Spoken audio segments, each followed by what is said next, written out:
You can sleep for 9 solid hours, open your eyes, and still feel completely incapable of sitting up.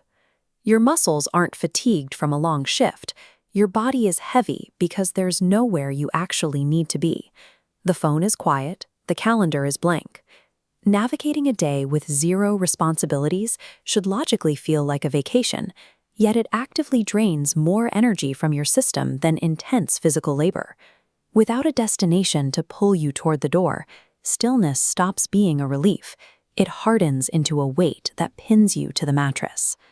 Outside your window, society is moving with relentless precision. Cars merge, pedestrians cross, and schedules align. We internalize the rhythm of productivity early. In the nursery rhyme, The Wheels on the Bus, we see a world defined by constant, interlocking movement. In the song, the route loops endlessly all through the town. There is no hesitation. The wheels go round and round, locked in continuous momentum. Watching a system operate so flawlessly from the outside makes your own inertia feel heavier.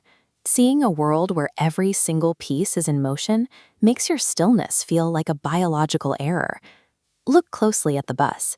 It operates as a closed ecosystem where every moving part possesses a specific, unquestionable utility. Take the doors. Their presence is validated purely by a simple binary action. They open and they shut. The wipers have a singular mechanical purpose, executing a precise side-to-side swishing motion to clear the path. The signals in the horn function as essential communication tools, blinking and beeping to maintain the physical safety of the entire system. And the motor acts as the vital core, generating the forward room energy required to push the entire vehicle onward. In this mechanical hierarchy, no energy is wasted on doubt because every part is actively utilized. The song doesn't stop at the mechanics. Inside the cabin, the people operate on an equally rigid system of emotional utility. The system starts with a biological trigger. The babies on the bus cry out, broadcasting an immediate need into the environment. This activates a corresponding response. The mommies are present specifically to provide the soothing shh, shh, shh action.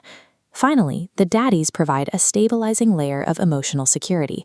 Their I love you completes the social circuit and resets the environment. Humans do not inherently crave work. We crave the responsibility of being required by others. The silence of a stagnant room feels heavy because it represents an ecosystem where you are the only component with nothing to do. So there you are, watching the bus drive away, completely cut off from this cycle of triggers and responses.